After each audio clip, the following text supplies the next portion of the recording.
I know I've been on a Divorce Diaries rant for quite a while now, but I just want to take a break to just remind you about this podcast and how I record it. If you haven't heard about Anchor by Spotify, it's the easiest way to make a podcast with everything you need in one place. Let me explain. Anchor has tools that allow you to record and edit your podcast right from your phone or computer. When hosting on Anchor, you can distribute your podcast everywhere. Seriously. On Spotify, Apple Podcasts, and more. It's everything you need to make a podcast in one place. And best of all, Anchor is totally free. Download the Anchor app or go to anchor.fm to get started. Again, that's anchor.fm to get started, or download the Anchor app. This guy is nuts.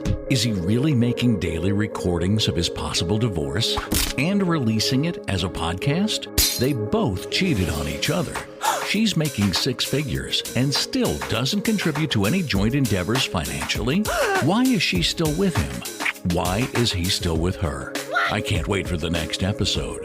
This helped me be a better wife. So this is how men think. I hate my husband less now. I understand my wife more now. These are some of the listener comments to the Divorce Diaries podcast. All over the map, I know. These anonymous accounts of events should resonate with anyone that has been married, is married, or is preparing for marriage, and helps couples avoid pitfalls as they might prepare for marriage. Entire seasons are released on Patreon weeks before anywhere else at Divorce Diaries Podcast Patreon page. Link in description. Now for today's episode. September 1st, Divorce Diaries. Went on a walk. Didn't really have to get out, but one of the kids had a visitor. So they were just outside the office, so I didn't want to engage in what could be problematic discussion that I'm trying to protect the innocent and, now let the kids hear. So today was an okay day. Because on that slippery slope of possibly working through problems. This morning I kind of got up and I'm stretching. I do a morning stretching routine, and I'm on the ground and I'm stretching on the first floor. And I think she might have been down at first, or maybe she was down at second. And she early in the morning before I hit the gym, and she's watching some sitcom. Something like that. And it's kind of the story of our marriage. I don't know how many guys or girls are like this. Like, are you the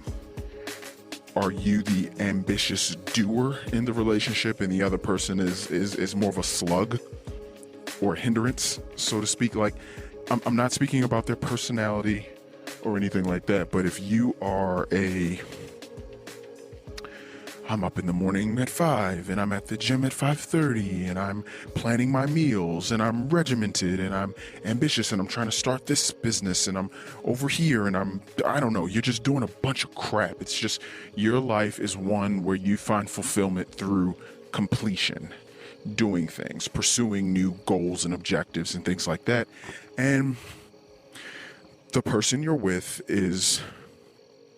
they're a binge watcher of TV, and it's not the Fox Business Channel or MSNBC Financial, but whatever the hell, or maybe even documentaries or something like that.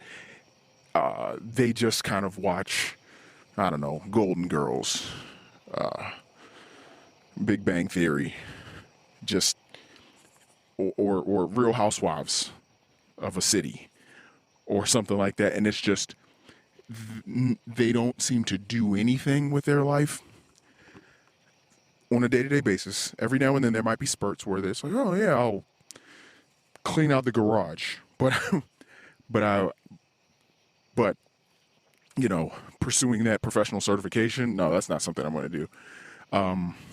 Saving that money for that thing to buy in a year, yeah, that I'm not going to do. It's really instant sort of gratification type things and constant wasting of time. So that's sort of where we are a bit. It's just, we're just two totally different people. We just live two totally different lives. Time is a precious commodity to me. I try not to waste it as much as possible, as often as possible. I'm not the super like Gary Vaynerchuk productive person. That's not me, but I am more productive than most, and I can do a little bit more with less. Hopefully I can scale that up, become a much better version and much richer version of me. But, that's TBD. So anyway, I'm stretching in the other room, and, I guess, said she gave me a hard time because she's like, I know there's someone else. And right now, oh my gosh, there is nowhere near anyone else. I'm so, like I said in yesterday's entry, I am so out of this world annoyed with her, women, people in general. I mean, keep in mind, right now, as I'm recording this, we're in the middle of the COVID pandemic bullshit, but we're in the middle of a COVID pandemic. Everyone's super tense and yelling at each other. We're also in this weird political place where, I don't want to get into politics here because we can go on with that forever, but we're in a really bad time on September 1st, 2020, and we're like 2 months away from the election. We are in a really horrible place. Like, people are burning down cities, and some people are acting like, oh yeah, they should be able to do, like, we are in the most crazy place. And I digress. I'm sorry. So, back to Divorce Diaries. Being accused of cheating yesterday and saying, what the hell? I don't even want to be around you, let alone managing the emotions of another woman. I have no time, no room, no desire in my life to manage the emotions of a woman. Any woman. One woman. I'm beyond that. I'm past that now. It's the craziest thing because that is how I understand the male and female relationship to be now. At least most male to female relationships. Granted, I'm pretty sure there are a lot of rock star women that are just slaying it. And it's like, and legit, like, they don't need a man. Like, they don't. But what I've come to understand is, in order to make a woman do things, you need to make her feel a particular way.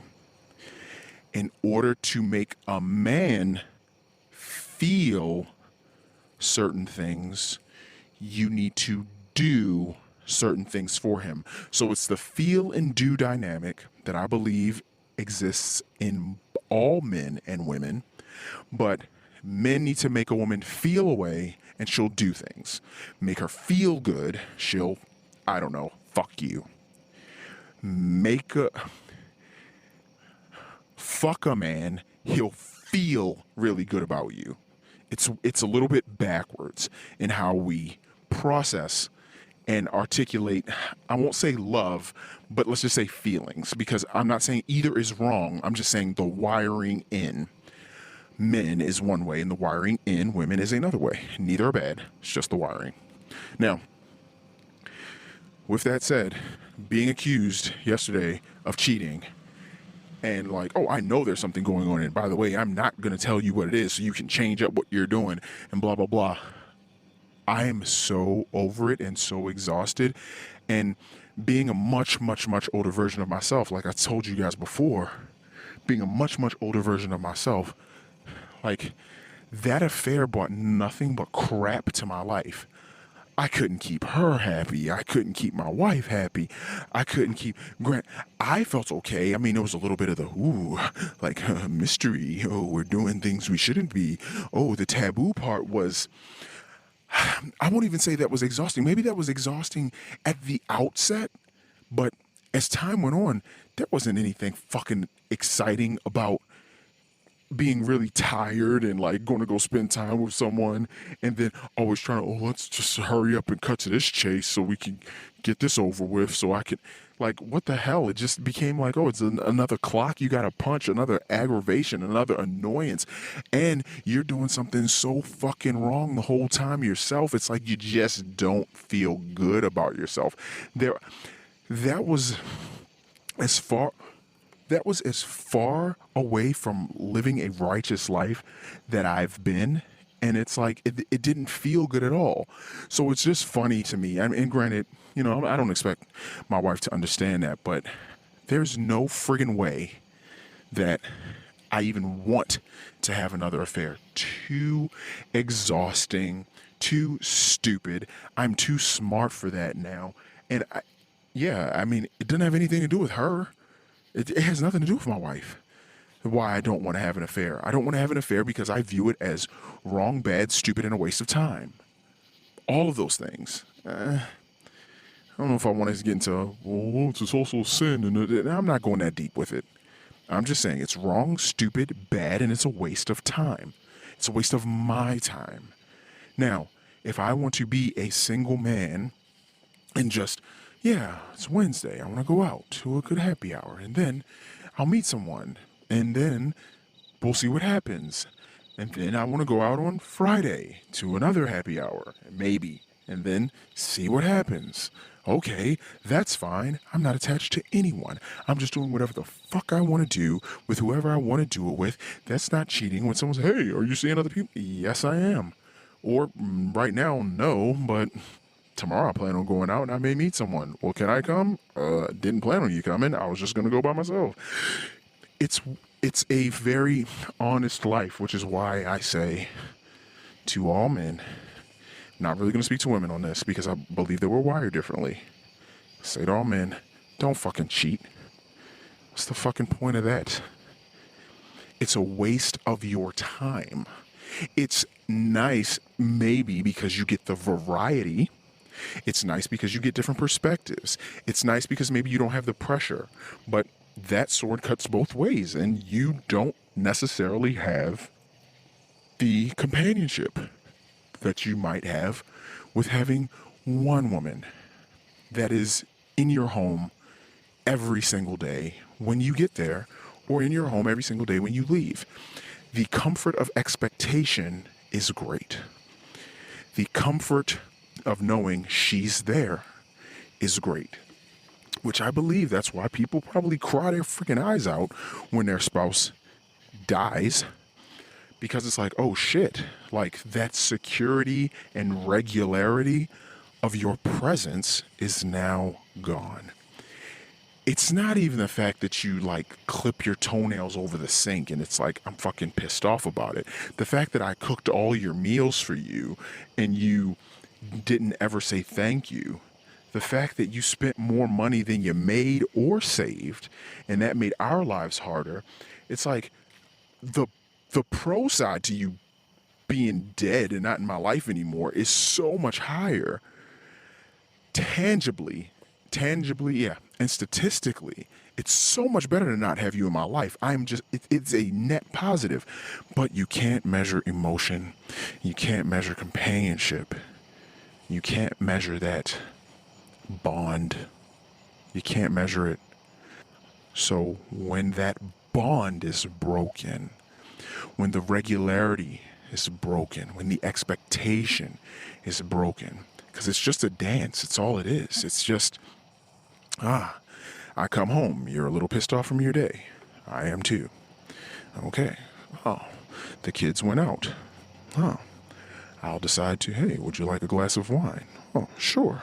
Oh, then we have a glass of wine. We're both a little calm, more relaxed. Hey, you look nice today. You smell good. No, she doesn't.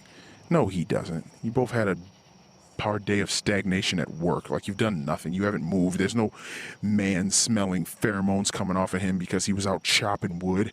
And you're not a woman that's just a little disheveled because you've been toiling away with the laundry all day. And by God, you just want to be taken. You've had to do so many things and you just want to be ravaged. There's none of that shit. You guys are just fucking trying to put a nice punctuation mark on the end of the day. She's doing what she finds as an obligation to fuck you, and you are making an advancement because you really would like the release. It is total fucking biology, not really marriage per se, what we're told it is or ought to be. So that is the funny part. That's the crazy part that has me wanting divorce, just because I look at it all in totally a different way. I just do. I look at it differently. You can tell me you hate me. What the fuck? Don't say that to me. I'm your husband. Like, I mean, unless you really do. Oh, no, I don't. Well, then don't fucking say that to me. That fucking hurts my feelings. Well, you're a man with feelings? I don't know. Have I just rambled? Good grief. I've rambled for a while. I hope some of it was funny. I hope you found that part of the diary entry funny, but I'll try my best to get back on track for today's events. So, yeah, while I was stretching, she jumps out of I hear her wrapping up, eating and watching something on her iPad, and she runs and she kind of dives over the couch in a funny kind of goofy way, and runs in front of me as I'm stretching, and she's pulling she had a little bit of a wedgie, and she's pulling her wedgie out of her, and she's only wearing panties, and she's running around hee hee hee hee hee, laughing, and I'm like, I hadn't seen her all weekend and whatever, and I'm thinking, this is her making somewhat of a crude advance to me sexually. Just a t-shirt, panties, and running around early in the morning. Kids are totally asleep, and I'm stretching, and I'm like, you distracted me. I'm like, hey, I like that you, and I said something like, hey, I like that you just pulled that out, that wedgie out or something, or do you want me to get the wedgie out for you or something? No, I don't. And she kind of giggled like that and ran back and said, I was actually trying to do this on the couch, and she showed some other thing, and she's like laying and flailing around on the couch in just her t-shirt and panties, and it's definitely had a sexual vibe and feeling. Like, okay. So I come up and I give her a hug and a kiss, and I hit pause, and with my stretching, and because I usually watch it on the television, and I kind of stretch there. So we're doing that, and I'm like, okay. And then she's like, you didn't even call me at all while you were away. You didn't call at all. And now it's like, you just want to like try to fuck me, and I just feel like I'm being used. I'm like, I understand. Because I've learned, right now is not the time to have a discussion or justify why you didn't call. I will say it in my diary, though. And I said part of it to her because I couldn't, because it's just the mischaracterizations. I think they're still sticking with me, so I just think I'm having a tough time with them. But basically, when I'm on the way, because I drove out of state, and while I'm taking a drive, she FaceTimes me while I'm in the car. But I mean, the car's in this little holster thing about the vents and everything like that is secured and everything. And I'm like, what the hell? So I answer the FaceTime, and I'm like, well, I can't see you because I'm driving right now. And as you know, because like I said, the drive was like 10 hours that I'm on. So it's not like, oh, maybe I'm done driving. No, it's not 45 minutes away. No, it's not 2 hours away. It is a 10-hour drive. So I'm driving like the entire friggin' day. And she FaceTimes me with the kids. That's the one call the first day that I left. I'm like, okay.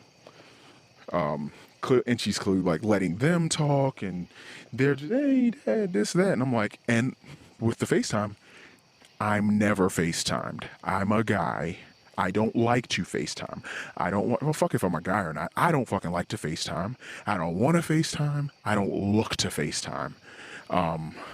So she's FaceTiming with the kids, not saying much. The kids are saying everything.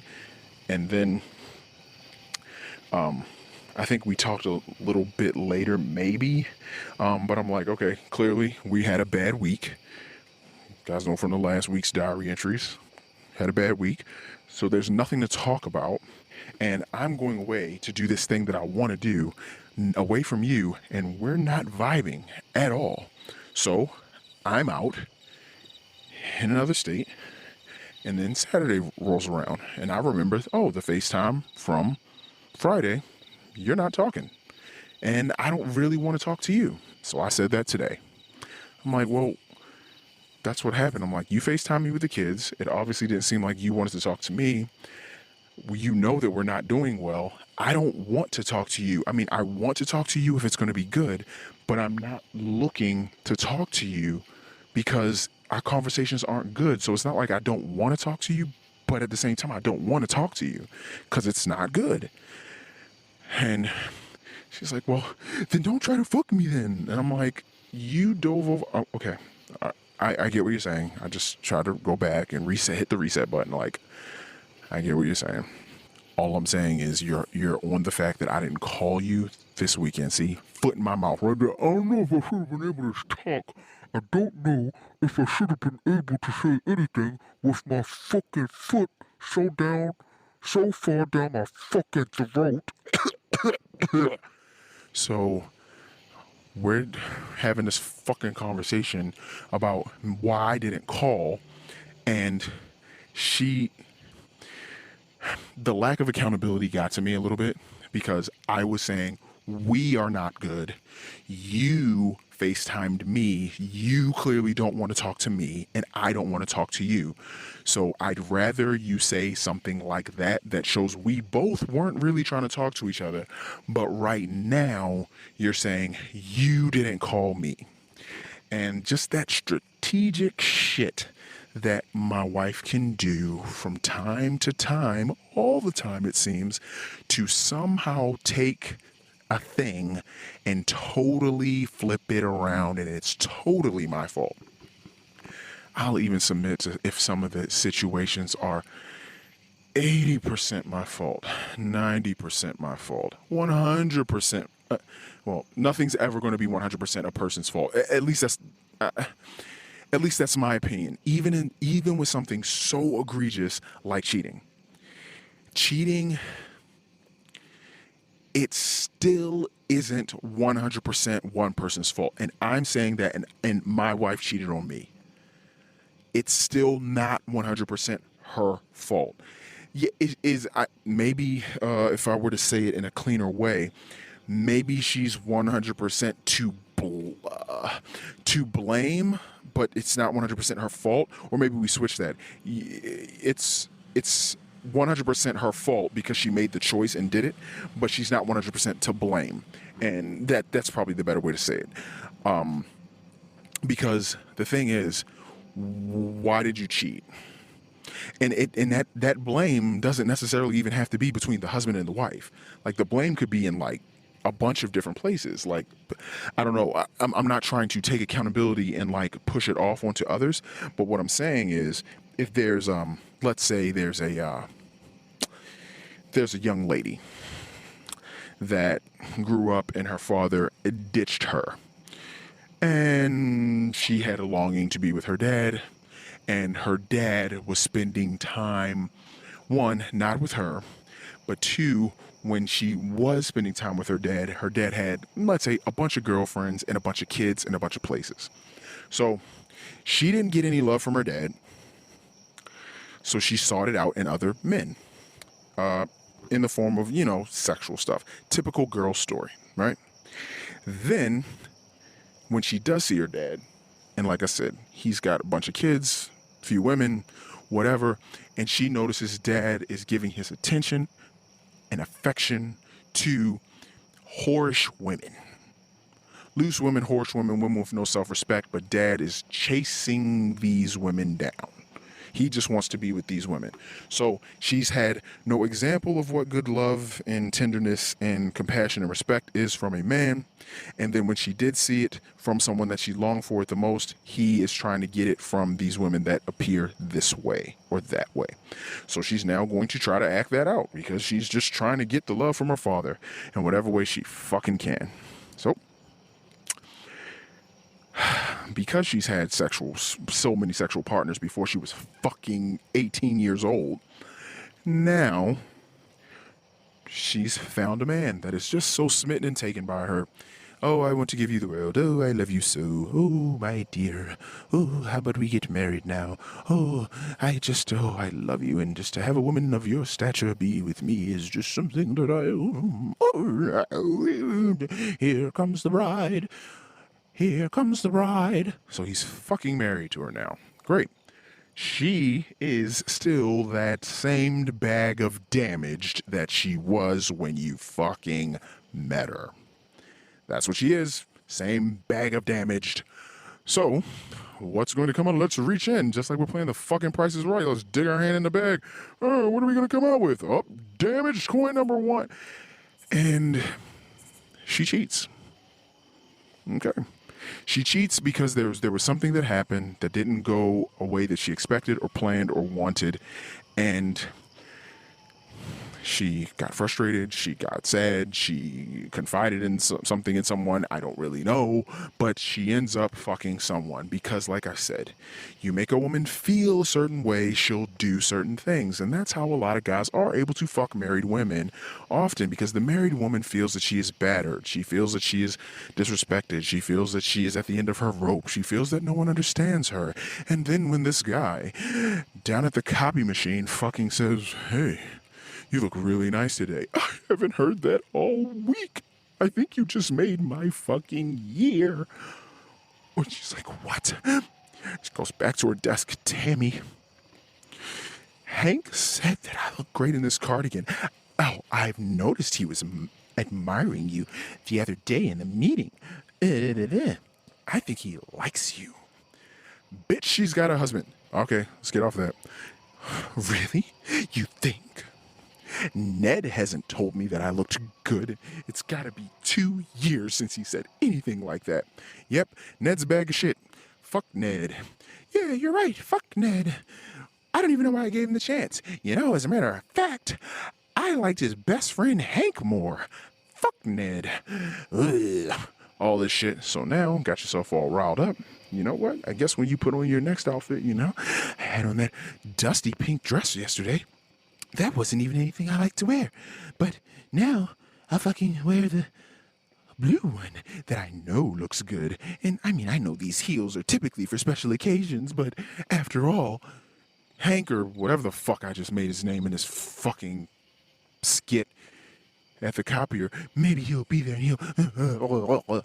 So now she's fucking dressing up for some guy at work. Husband doesn't know a fucking thing.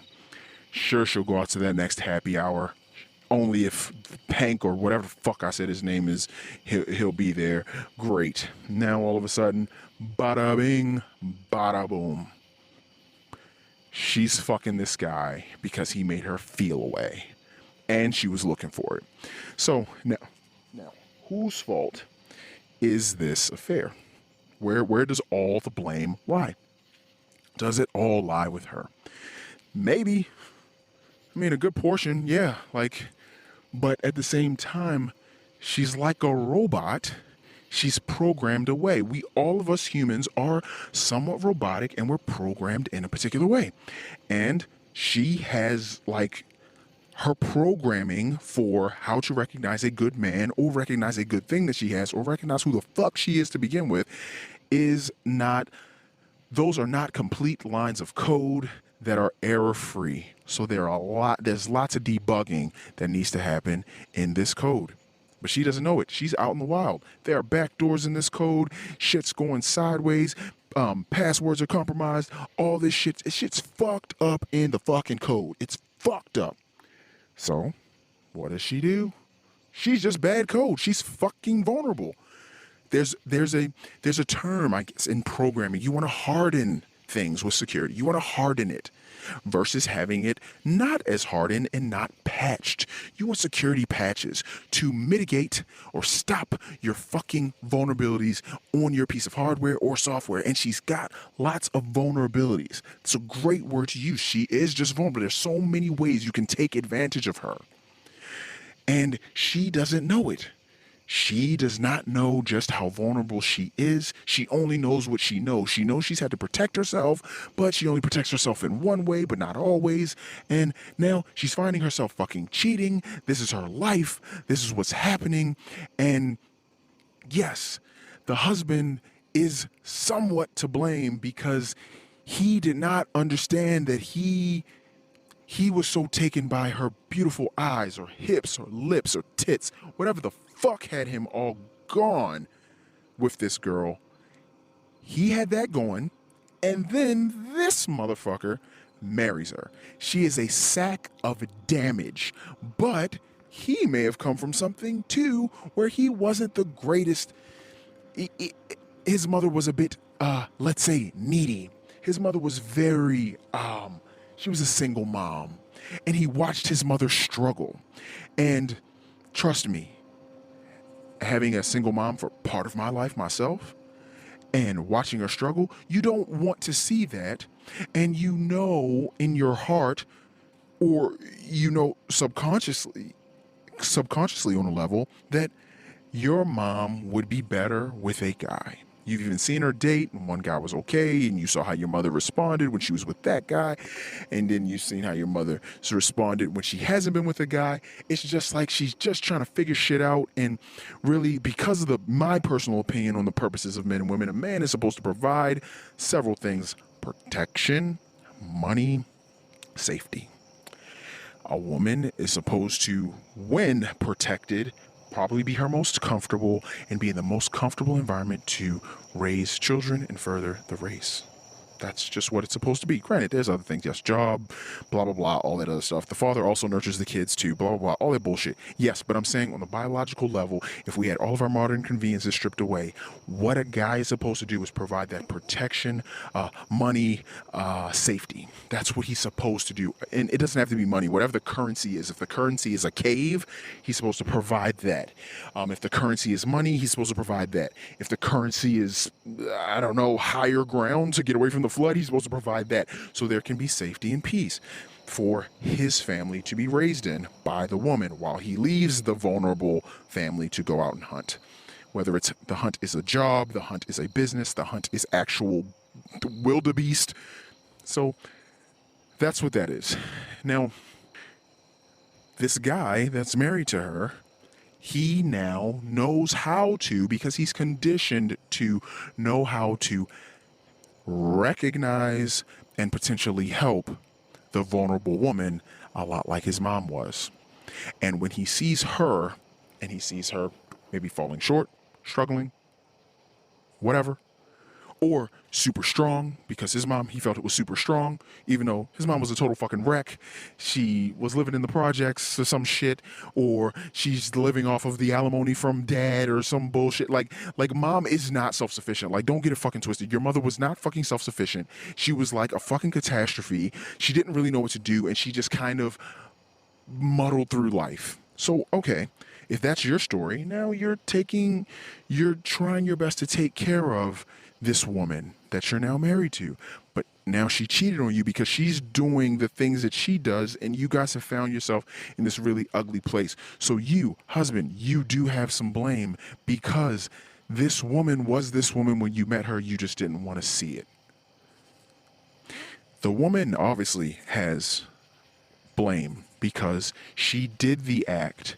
She hadn't done the right amount of work on herself before she entered a marriage with someone else, because, you know, we all are like this. We're all narcissists, and we all think we've got it. We've got it together. It's good. I have this under fucking control. So she cheats. Didn't do the work on herself. Thought she was not a work. She thought she was a work in done, not a work in progress. Okay, that's that. Well, then you've got the other guy that's preying on her and that knows she's a little bit vulnerable. There's some blame there. And he's like, wow, she's literally throwing it at me. I'd be a fool not to pick it up. Jeez, she's just gonna fuck someone else if I don't fuck her. I may as well. And hell, we're at work. No one's got to know. So he fucks her. The friend just wants her to feel better, so she's gonna stroke her female ego. Oh yeah, you don't need him, your husband. He hasn't complimented you in 2 years, bastard. Okay. There we go. There's a little bit of blame there. Yes, does a lion's share of the blame go to her? Yes. If the husband has created an environment where she did feel controlled or whatever, does he have some blame? Yes. It's not the most popular opinion that I have about cheating, but I know because of because of the time I cheated, and I'm not trying to use this as a scapegoat for my personal infidelities and transgressions and say, well, I know I didn't just wake up and want to cheat, like especially those people that are quote unquote in their minds, or they wanted very much to be happily married. Not like, I mean, there's been some real shitbag people that I've seen. I'm just like, whoa, you are the most selfish fucking person in the world. Like, you getting married, this is just like a selfish move on your part to like get things. Like, you're just trying to get things. And I don't know what you're trying to get out of this, but you're just like trying to capitalize on something. Like, you're not a good person. But there are other people that's just like, oh my gosh, I want to be married and I want to have a partner and I want to try to live a life with them and raise kids and like, grow together and die. And it's like, this is the best thing. Like, this is all I want. I love it. So yeah, those people, I definitely think they should be getting married. But there's a lot of us that like, ugh, they don't. And in my personal experience, my affair, it was that. I understood fully. I'm like, I didn't want to go and fuck somebody else. Like, I mean, I told you that, hey, like, I really do want to have sex with you. I'm like, hey, I bought you these flowers. Hey, I've been cooking this dinner. Hey, and I didn't do any of it so that I could fuck you. It's just like, I did all of it because I loved you and I wanted your life easier. And I'm like, oh, and I'm attracted to you. So I'm feeling like we should be able to do this now, or we should do this now because I'm feeling this way and I feel good about you, but somehow you don't feel good about me. And then I will say, for me personally, and it wasn't consistent rejection. So when I say like after months and months and months of rejection, like when you're talking like, 9 months to 18 months of consistent rejection, not the whole time, but in the 9 months, if you're talking, there's like 4 to like a dozen times of like obligation sex or something. And it's like, but out of the successful times for penetration, there's just all of these other times of just like, no, I don't want to. I got a headache. Oh, I don't. Oh, you were mean today. Oh, or something. I don't even know. Like, but there's just so many things, and it's just like, mean today. Like, I barely saw you today.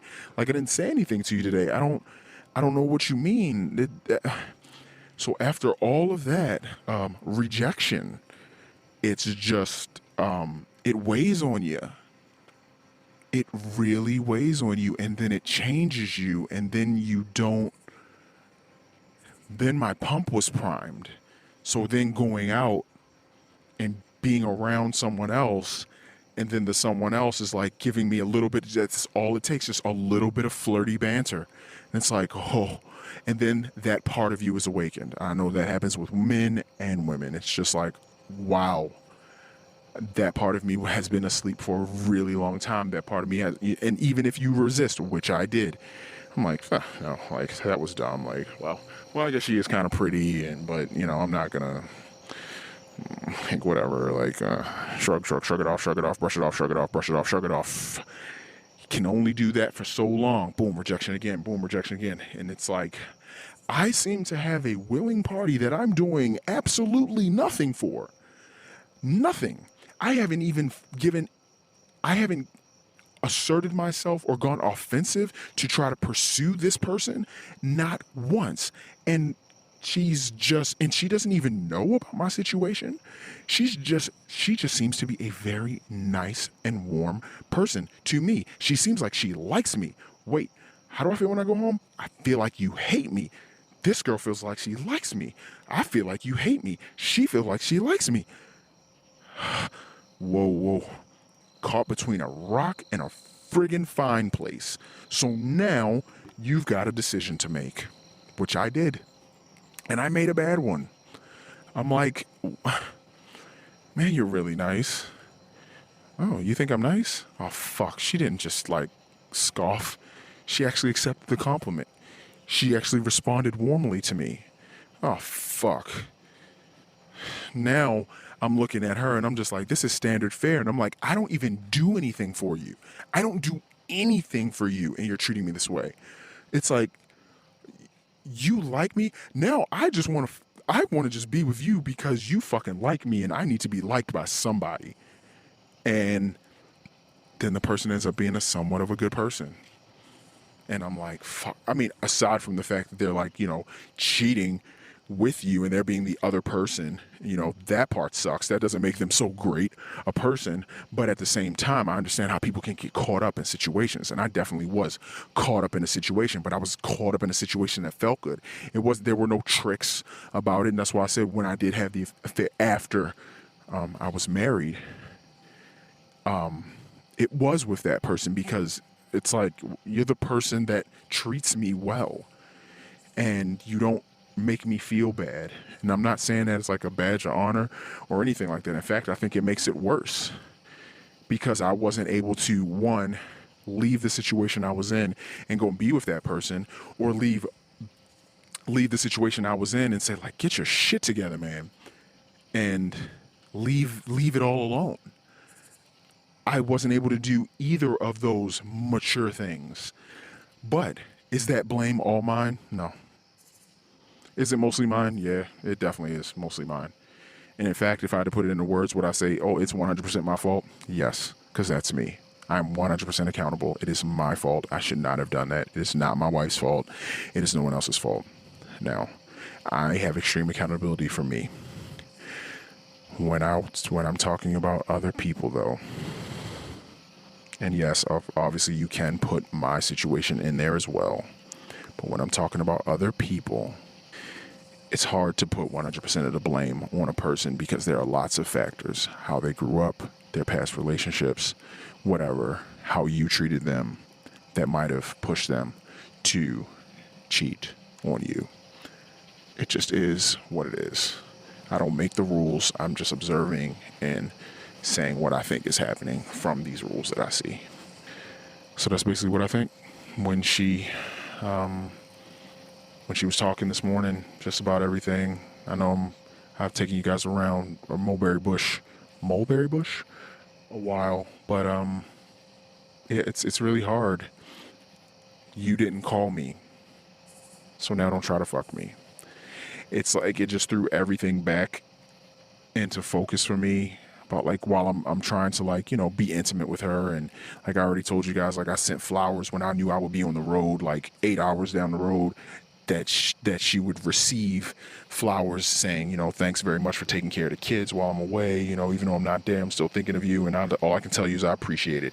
Just little shit like that, just to make sure she knows. And I brought that up, and she said, well, those just feel like empty gestures.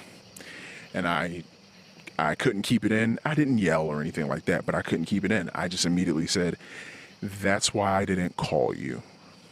And that's why I've told you, and I've told her for weeks now. I'm like, it just seems like no matter what I do, it just won't register for you as positive. It won't register to you as positive equity, good credit, something that I can build in that's going to garner favor. No matter what I do, you will always look at it as it's not enough, it's less, it's bad, it's whatever, because you just can't look past other things, or you're only choosing to look at. And I'm just like, so that's what I'm saying. For you to say that I didn't call you, I'm like, that's not fully accurate. That's like in my affair thing. It's not all my fault. I didn't call you because of the energy and atmosphere and communication between the two of us. That's why I didn't call you. You also didn't call me. Well, I had things going on or whatever. It's like, well, there's an excuse. I have acknowledged that, yeah, I didn't call you. And I'm telling you straight up, I didn't call you because I didn't really want to talk to you. I want to talk to you, but how we are right now, it's hard for me to talk to you. It just is. So no, I wasn't looking to call you. I wasn't longing to do that. I'm longing to get back. Maybe we could get back to a place where I do want to call you. I'm excited to call you, but right now I'm not. And you didn't call me either. Well, that doesn't matter. Well, then just don't. Well, it's fine. You don't have to call me. Just don't try to fuck me. I'm like, well then, like, fucking move out. But don't, and I'm gonna be honest, like, this might sound chauvinistic, but like, don't just fucking live here and let me pay for everything in your fucking life and not fuck me. Like, don't do that. That's fucking disrespectful. That just makes you seem like you're a taker. Am I saying like, oh yeah, well, are you saying you just because you paid for the mortgage, your wife's gotta fuck you? Yes, bitch. That's what the fuck I'm saying. That's exactly what the fuck I'm saying. Why else would any other man continue to pay for someone's life and they don't get anything that they want from that person? Like, why? A woman, why would you date a man with no job unless he's providing something else that you want? Or unless you are able to provide for yourself? Why are you with a man that doesn't provide anything? Okay, do you like the bad boy? Do you like a project man that you can build up and fix and change? What is it that you are getting or want to continue getting from him? A person to enable? Then that's fine. As long as he's living up to his end of the bargain, being a shitbag that lets you help him out and drive him around or whatever and pay for his shit, and you feel like you really want to be needed and that's how you want to do it, then fine. You are more than welcome to do that. But don't vilify me because I'm like, hey, we're having a good time. I made this advance after you dove over the couch in your panties and then like sauntered in front of me. And I'm like, hey, honey. And I came over and I kissed and I'm like, hey, I really you look good and whatever. And she's just like, oh, I see what this is. That's what she said before she went on her little tirade. And I'm like, okay, like this is what makes a husband and wife's relationship unique from any other, because we fuck each other and people don't pay for other people and people don't wash other people's underwear or whatever the hell each person's doing. Like, there's things that we do with each other that we don't do for anyone else. And that is why cheating is such a bad thing, because you start doing those things you do with your spouse with someone else, even if it's washing their clothes, talking to that person late at night, even if it doesn't involve fucking of any kind at any point. When you do the things that you're only supposed to do with your spouse, with other people, that's when it's a problem. So yes, it's like you just want to fuck me. No, I don't just want to fuck you. I don't make breakfast or dinner for anybody else. I don't pick up the tab really for anyone else, not regularly. I mean, I might pick it up for a friend here or there, but not regularly. Every fucking time we go to Applebee's, I'm fucking paying every fucking time. So no, I don't do that for everyone. I don't do that for anyone but you. So it's not like, oh, it's a contract. I pay for this, so we have to fuck. It's like, no, I pay for this. We're married and we have sex and we talk about the most intimate details in both of our lives. That's what we do. So without the extreme accountability that I will say that is probably going to be hard to find in any human, let alone the wife you may have taken, that makes marriage really, really hard, because that means the shit that's her fault, when it's her fault, she just won't fucking own it. And that's the exact position that I'm in now. I didn't call her. You didn't call me either. Just have some accountability. I want to get a fucking divorce.